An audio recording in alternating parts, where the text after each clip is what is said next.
is the Apparelist podcast, designed to bring you real-life conversation about high-level topics relevant to the decorated apparel community.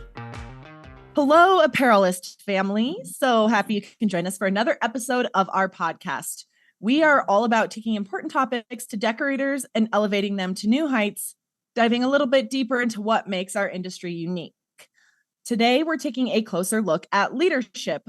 It's a topic that is, talked about, but, oftentimes some decorators may feel they could use a tune-up on their leadership skills, or maybe they're, moving into different roles or trying to arrange their teams in a way that really structures their leadership positions to set their businesses up for success. Today's guest has quite a bit of experience, maybe a little bit to say about the topic of leadership. We are sitting down with Carleen Gray. She is the CEO of GroupeStahl.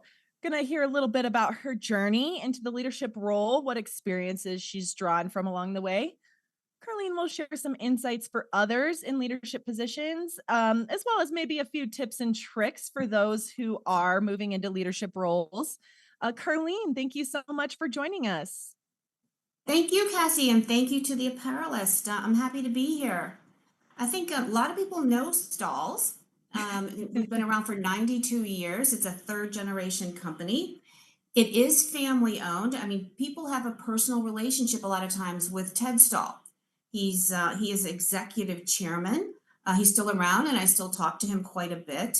But the Stahl family chooses to be family owned and professionally run. So the company is not family run, it's family owned. I think there's a big differentiation there. But I started with Stahl. I've known the company now for like 35 years. I'm definitely dating myself. So I know the DNA of the company. It is, a sales and marketing company. And I actually started at the company. It was my first real job. And I started in customer service. And we consider customer service to be the DNA of the company. It is customer first. It is what makes the company customer happy, and we will win. So I think that gives me a really great base.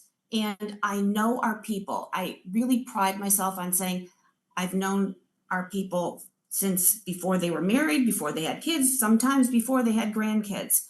And it's super important. It gives me a real connection with our people. But as the company grew, I started customer service, and then I ran marketing, and then I ran sales and marketing and commercial sales. And it sort of evolved into this. And if you would have told me I would be sitting here, back when I was 22 years old, no.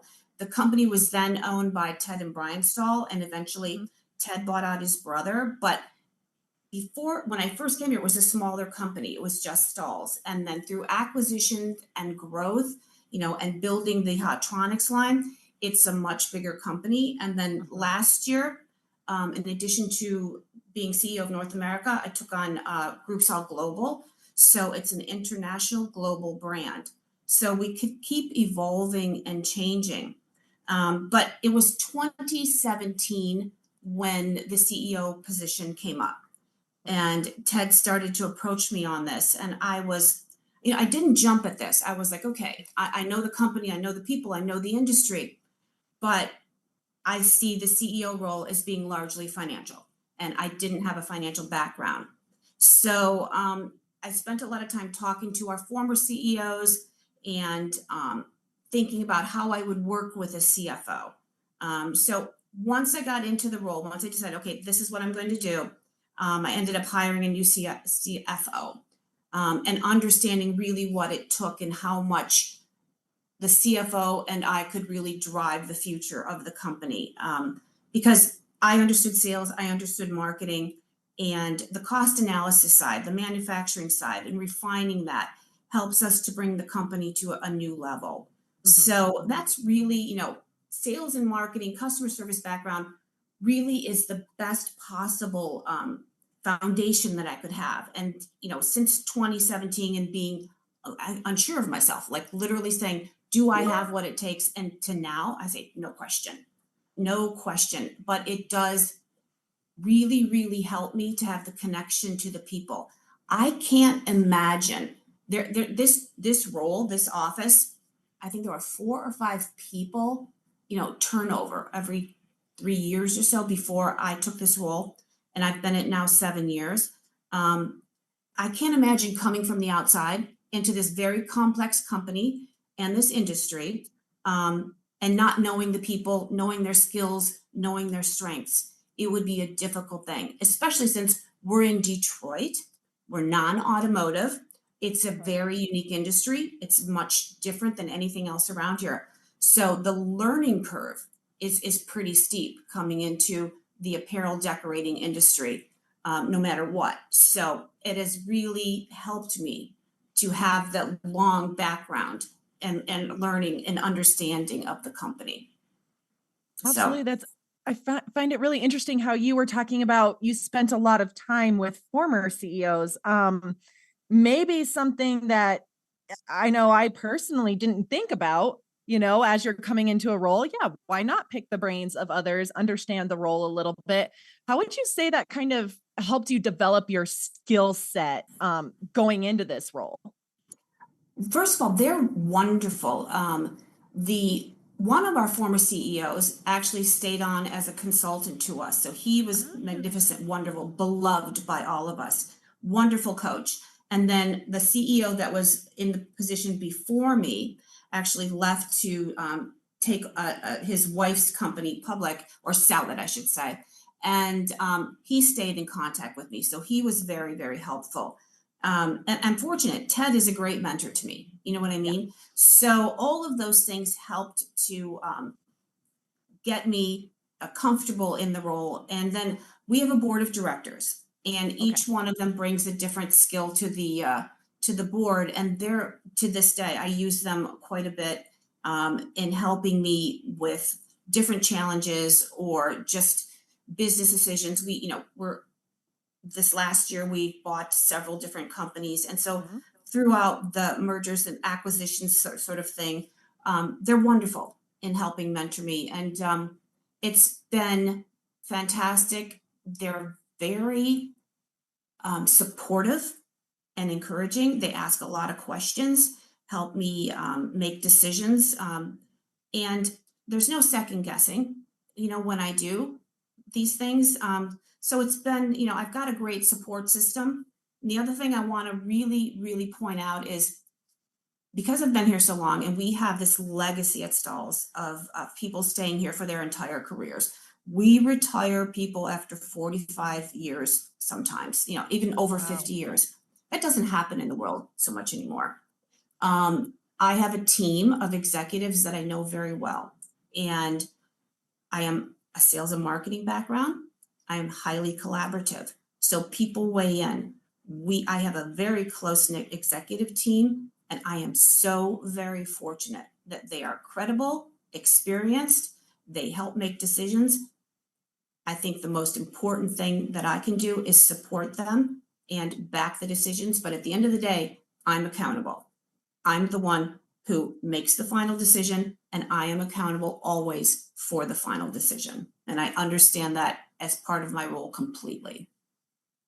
I can hear the passion and conviction in the way you describe that. It's absolutely amazing.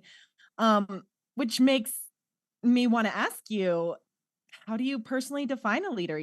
In your opinion, what qualities does a leader have? You've kind of alluded to that a little bit already, I Well, think. I mean, most importantly, I'd say the qualities you've got to have, um, first of all, own your decisions, make decisions, Mhm. and then be responsible and accountable for those decisions and the decisions of your team, and the execution that they follow through on the decisions that you've made. I'm accountable. And Mm. fortunately, because I know everyone here, one of the great things is, when we make decisions, we make a plan.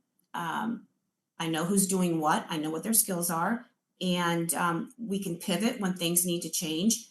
A really great lesson, in life here is, I've been around a long time. We've made a lot of plans. We've set our strategy, and then we have to pivot. I make mistakes. I've never been fired for making a mistake. The one thing I say is I get in front of in my past roles, I'd get in front of Ted and say, we were going to try this, not so much, we're going to change. Just tell, and I tell this to my team, we set a plan, we need to pivot, just tell me. We don't cover up any bumps or bruises, we just make the changes. I think that's really important for a leader to not punish people for making a mistake. People make mistakes. So I'd say it's important a leader is accountable. They understand their people, they communicate with their people, they have relationships with the people. My door is always open, and because people know me, when I became CEO and I moved from executive vice president, it was the same relationship with people. There isn't a closed door. There isn't, they come up to me, the same people who've known me for the last 30 years still come up and talk. So there is a bond there that will never be broken, and that's a really important thing there. But as much as I know the strengths of the people in the company, I also know when to go outside and bring in more help and more expertise.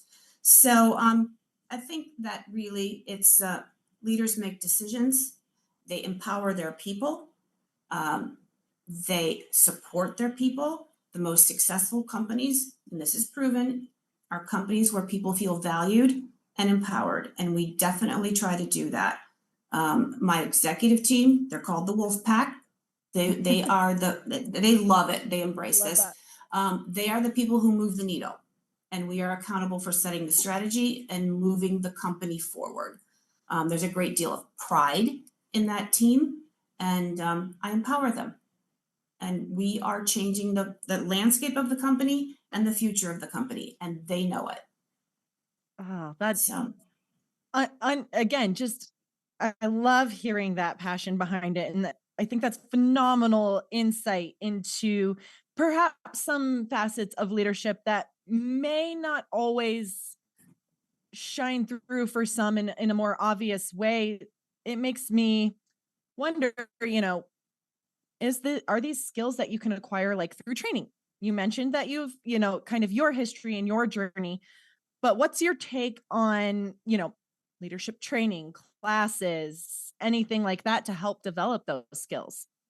Well, I've done, public speaking courses coming into this role, because one of the things that you do have to convey is confidence and stability. We've been through some tumultuous years in the economy and in all the things that happened with COVID. And because this office had a lot of turnover, one of the most important things I had to do was give the feeling and the environment an air of stability. I'm not going anywhere.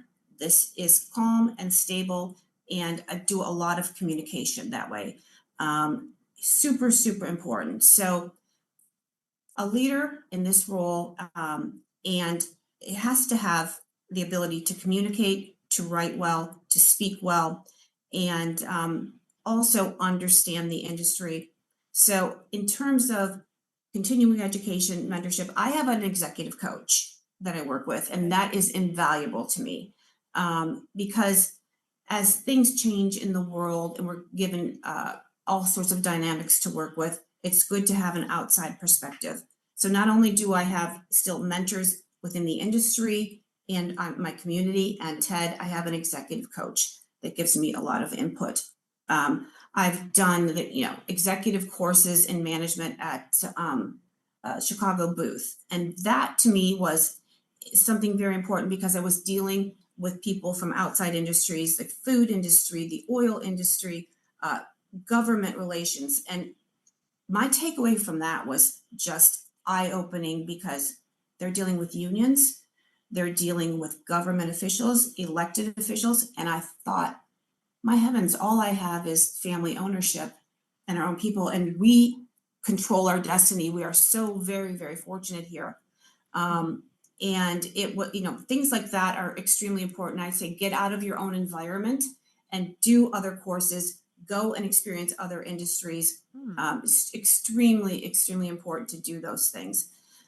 We also do leadership training internally and in personal assessments that are extremely important to basically reflect on how you're managing yourself and your time. And I really do reach out to my coach quite often when I'm challenged in terms of connecting with other people and other generations in the workplace and how we manage through different challenges. Hmm. Speaking of the So, topic of challenges, what are maybe some of the challenges that you not often face, but some of the things that tend to crop up? What advice can you offer for handling those challenges, especially in a leadership forward-facing role? well, I would say, first of all, we've had, I was 18 months into this role when COVID happened. Oh, And I don't know that anyone was really quite prepared for that, especially, it was a global scale. yeah. So what we've done since then, first of all, I had a lot of outside help on that one too. But we managed through it and we created a playbook. And our playbook I still have for should this thing ever come up again. We know how to execute now. We know what we would do. And the playbook we have a series of playbooks on how we execute new products, how we execute setting up a business, all kinds of stuff like that. And that is sort of a play on, we're in the sports industry. A lot of our business is sports, so playbooks sort of fit us. But one of the things that is extremely important is because the workplace has changed so much. You have different generations in the workplace. My gut reaction to a challenge might be one thing, because I'm of a certain generation. And the best advice I could give anyone is to first think about it. Don't knee jerk, don't react quickly. Secondly, get other advice. The biggest surprise to me, one of the biggest surprises in this role, I would tell you, is how important the human resources position is to you in dealing with people, hiring, firing. I would have never been able to predict how vital that role and that office is to you.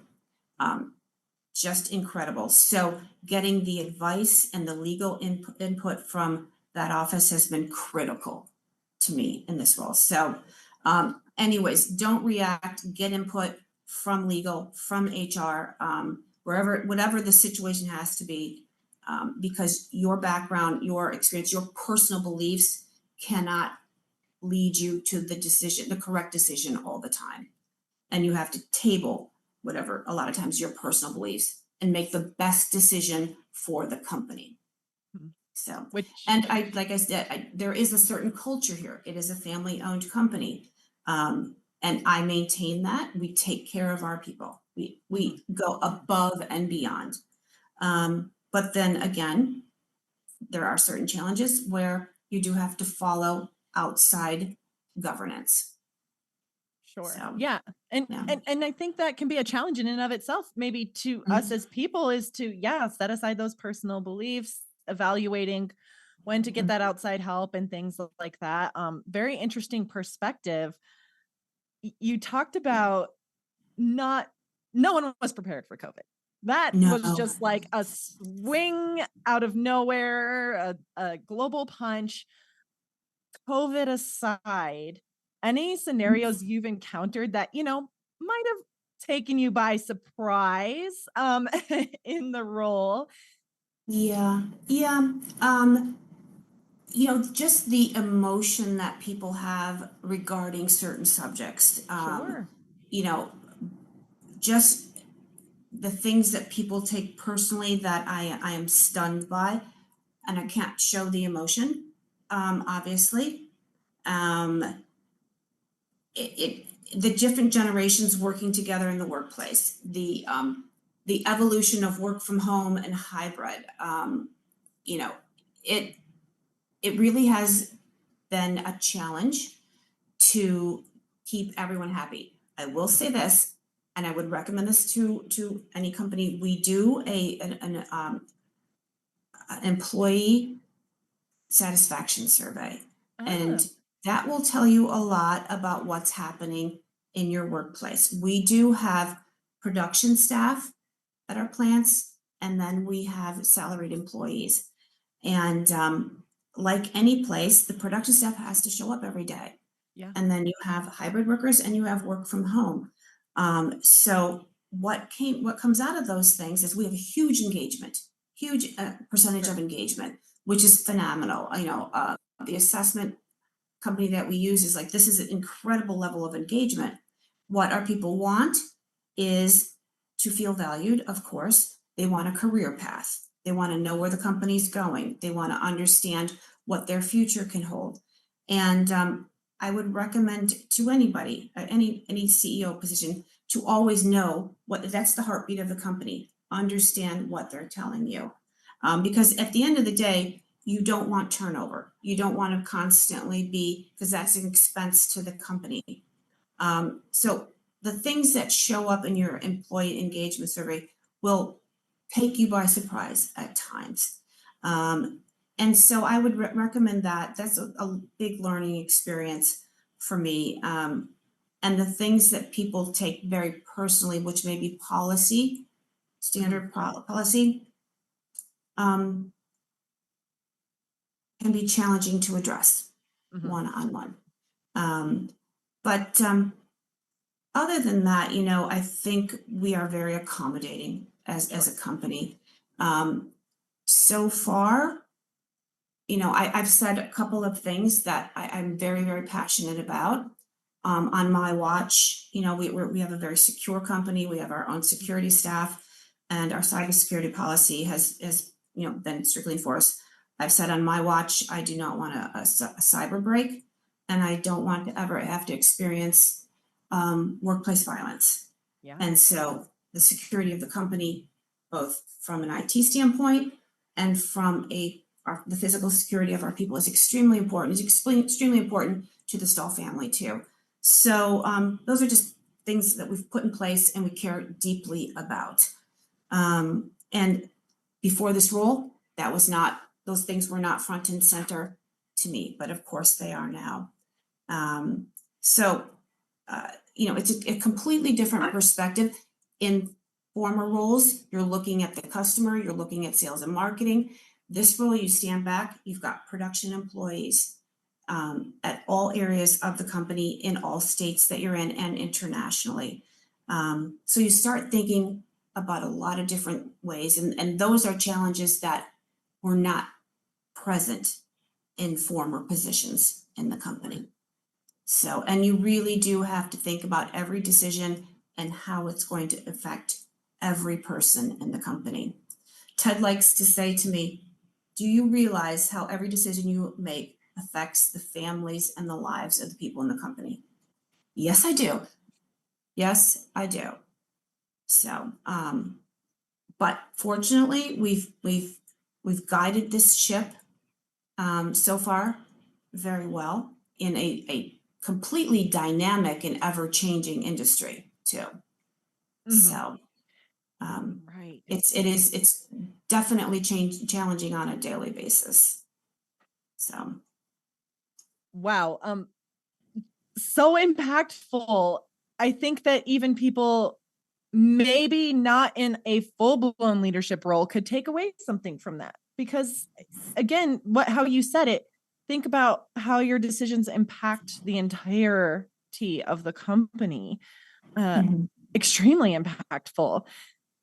All right, crystal ball question. This is my favorite, and I like to ask this toward the end of all of my interviews. Where do you see Stahls a couple years from now, 5 years from now? What is your goal or goals for the future? Our goal, we have a vision, and that's one thing that my Wolfpack team put together. I'm going to say it's almost 2 years now. We did not have a corporate vision, mission, values. And we thought we can't do this on our own. We need to hire a facilitator. So we did. And this is a really proud moment, proud mother here, is the facilitator we brought in said, very few companies can walk out of this after 3 days with a fully executed vision and mission and values statements all done. And we did it. But our vision is to be the most recommended apparel decoration brand on earth. Okay. And so everything, the decisions and the strategies we put in place now does it meet that? Are we headed that way? And we check ourselves against it. So in that, in any acquisition that we're doing and any new product that we're doing, is it getting us to that goal? So that's what we're working on now. And in no uncertain terms, we have gone from, Ted's great grandfather, cutting logos out of felt and putting glue on the back. The first one he did was the Pegasus logo for, I think, Mobil Oil. And to us now as an apparel decoration technology company. Mm-hmm. And it's not, do you want to transfer a die cut? It's what is the appropriate technology to decorate that garment. And we have apparel decoration equipment, and it's, IQ technology that will project the image properly on the shirt so that you're not going to put it in the wrong place or put it crooked. And so everything that we're doing is technology based to give our customers the best chance for success, because we really care about the success of our customers' businesses. And we want them to be in charge of their own business success. So we put the tools out there. We recently acquired an apparel decoration and fulfillment software company that basically is the entire ecosystem from demand generation to fulfillment and decoration. So everything we're doing is in line with our vision, and it does completely line up apparel decoration, technology, and fulfillment. So we see this becoming something that really helps the success of everybody from small business to large brands and leagues and licenses. And it really becomes a print on demand from one to thousands, and really helps them execute against the customers, execute against their goals. So, and that's an evolution. And so when I tell you, this is important, when I tell you the people in our production who've worked there for 30 years or more, when they used to count out die cut letters and ABCs and 1, 2, 3s and ship kits of alphabets, are now producing digital full color logos and wondering, how much is this business going to change, and is there a fit? Do I still have a job? It's really important that we communicate the technology changes to them so they know that we are enabling the customers to be more successful, and the business is still garment decoration, but it's just taken on a different look and tone. Sure. So we're ensuring the business will be successful for generations to come.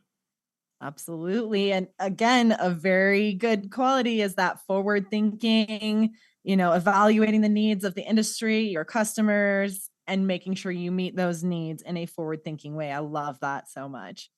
Yeah. So look into the crystal ball. What do you see happening? And plot your way through. Yeah. I love it. You love it. Yeah. Carleen, we are running up against time. Wow. I feel like this conversation was packed with so many good tidbits and points. And of course, I want to direct all of our listeners out there. You can find Stahls just about everywhere. Their presence is felt and profound in the industry. Whether you're looking for education, you're looking for some advice, you're looking for transfers, you're looking for the technology that Carleen mentioned, you can find Stahls. They can help you. And of course, plenty of presence at apparelist.com, where we often share all of this education in an amazing content ecosystem. So be sure to check out both of those places. Carleen, thank you so much for joining us today. Thank you. Thank you. Wonderful to be here.